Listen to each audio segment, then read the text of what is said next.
Bernard Tapie, bonjour. Bonjour. Bienvenue au Buzz Média Orange Le Figaro. Vous êtes ancien ministre, homme d'affaires, comédien.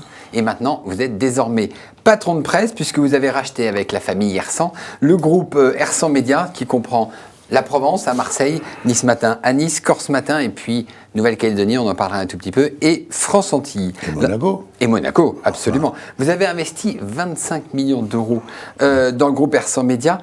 Ça, c'était en décembre. Vous avez eu la désagréable impression en janvier de voir qu'il manquait encore de l'argent. Vous avez fait un chèque de 4,3 millions d'euros. La situation n'est pas aussi bonne que ce que vous croyez ? Vous savez, c'est une société qui a vécu là, pendant quelques mois des turbulences parce que sous contrôle, avec le CIRI, avec le tribunal de commerce. Donc, la situation c'était pas serein. Elle s'est dégradée, c'est ça ? Elle ne s'est pas dégradée dans des proportions très importantes, mais en tout cas, c'est vrai qu'il y a eu des gens qui ont différé quelques investissements chez nous et ça a créé des trésoreries un peu plus tendues. D'accord. Là, vous reprenez en main. Vous avez placé Olivier Mazerolle à la tête de la Provence. Vous avez discuté avec Robert Namias, ex-patron de l'information de TF1 pour Nice Matin. Il a fini par dire non. Pourquoi ? Non, il n'a pas dit non. C'est moi qui ai dit non. C'est vrai. Mais c'est vous qui l'avez appelé. Mais comment ? Et je regrette qu'il soit pas là parce que c'est vraiment d'abord c'est un copain et ensuite c'est un type formidable. Non, c'est qu'il avait des contrats en cours et que la difficulté c'était qu'il ne pouvait pas assurer sa présence sur place 100% de son temps. Il était obligé de rester à Paris, remonter à Paris tous les vendredis. C'est un full-time job ou c'est pas ? C'est ça que vous lui avez dit. Et moi, je lui ai dit que c'était absolument impossible. Impossible. Mazerolle est de Marseille, il a sa maison à Marseille, il va habiter à Marseille. Vous le savez bien, un quotidien, c'est tous les jours. Et donc, surtout dans les premières années où on doit absolument mettre tout le monde le cœur à l'ouvrage et c'est difficile si le patron il s'en va tout le temps. Mais j'allais dire, Olivier Mazerolle, Robert Namias, c'est des gens d'un certain âge. Est-ce qu'il ne fallait pas renouveler complètement ? Les vieux, c'est mieux. Les vieux, c'est mieux, c'est ça ? Mais ça dépend. Le problème, il n'est pas du tout lié à l'âge. Parce que je considère il est lié à l'implication ? Non, pas ça. Il est lié au fait que dans ces grands médias-là, on est absent de tous les débats, qu'ils soient économiques, sociaux, culturels ou politiques, qui se passent à Paris. Mm-hmm. Et nous, enfin moi, je ne peux pas supporter l'idée qu'on va se contenter de parler des sujets qui sont traités par l'AFP.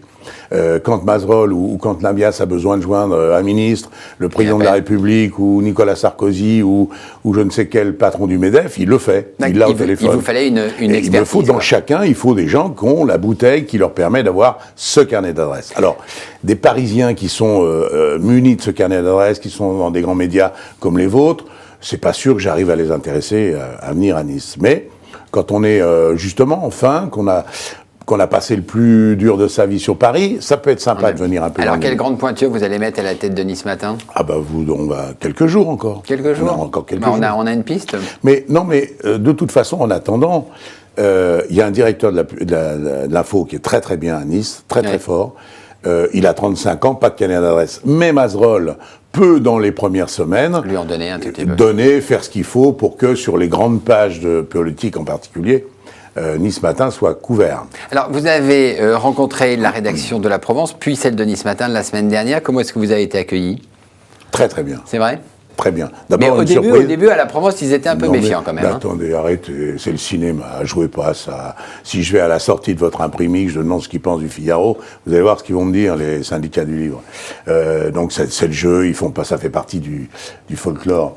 Non, la vérité, c'est que d'abord, tout le monde était là, ce qui n'est jamais le cas dans ces assemblées générales spontanées. Oui. Bon, ils avaient tous envie d'entendre, ils avaient tous envie d'être là et de connaître les projets qu'on avait.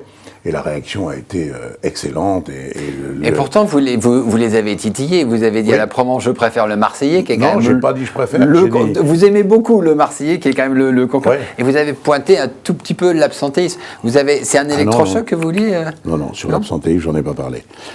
Non, j'ai parlé simplement de la difficulté qu'on avait à garder dans notre cœur de cible, qui est Marseille, une audience aussi faible 42 000, je crois, ou 43 000, alors qu'on est 900 000 habitants. Oui, voilà, et on était, entre la méridionale et la Provence, et le provençal de l'époque, on était à 130 000, 140 000. Donc, ça veut dire que... Mais Ce que je voulais leur Ça veut dire qu'il y dire, a du c'est qu'ils sont pas plus faibles que leurs collègues ailleurs. Ouais. Mais moi, je ne me satisfais pas des mauvaises performances des autres pour me contenter de mes mauvaises performances à moi.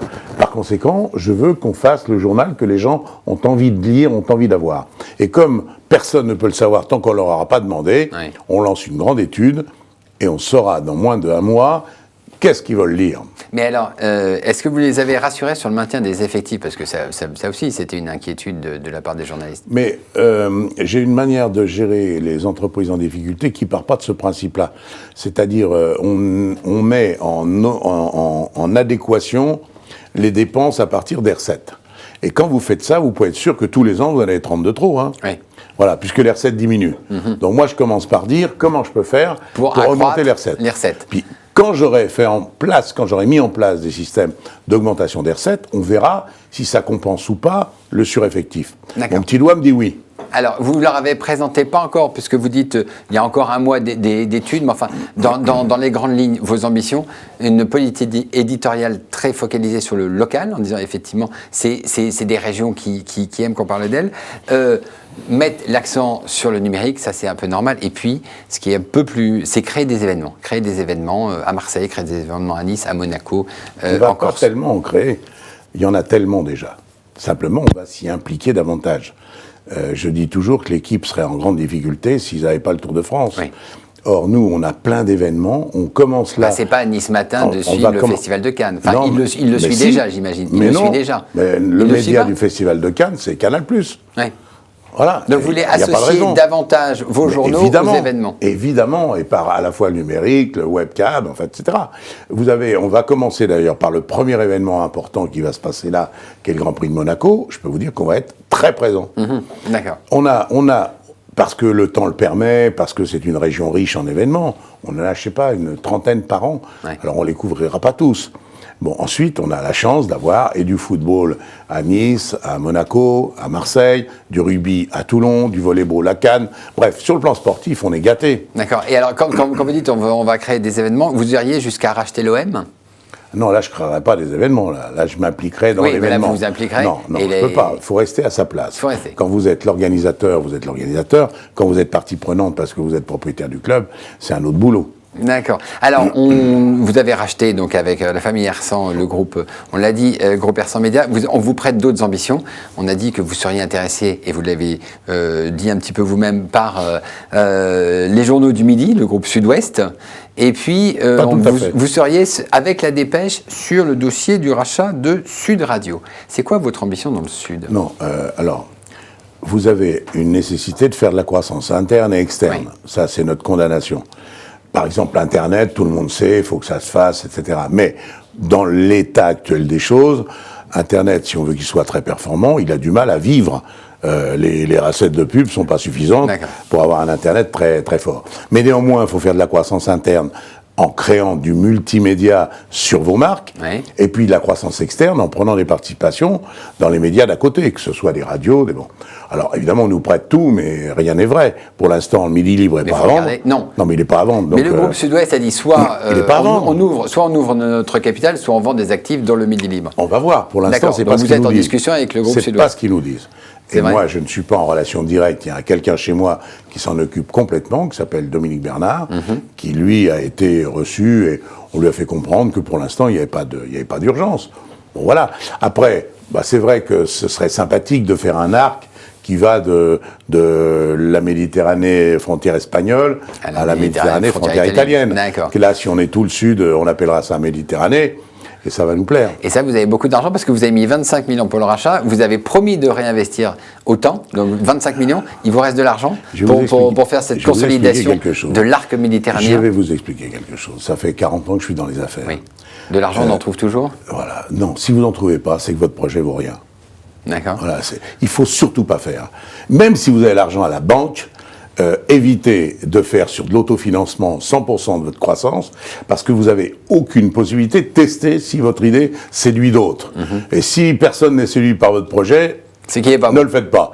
Et quand vous avez un projet qui est porteur, surtout dans ces métiers-là, vous trouvez ce que vous voulez, vous n'avez pas besoin... Mais vous êtes en train de nous dire que les médias et la PQR, c'est un secteur porteur ?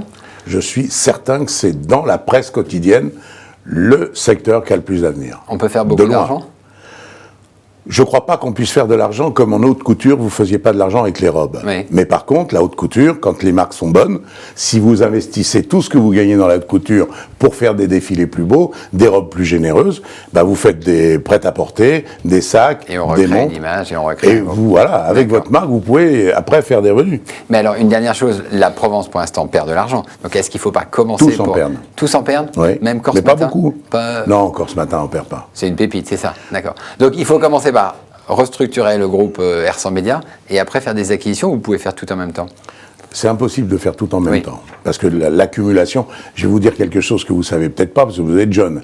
Quand vous mariez un malade avec un autre malade, vous savez ce que ça fait? Ça fait 2 morts. Bah oui, voilà. Ah ouais. Donc, très bien. Donc, avant 2 morts, on espère le redressement du groupe R100 Média. Bernard Tapie, merci. Et nous nous retrouvons demain N'ayez pas de doute là-dessus. avec un nouvel invité. Merci.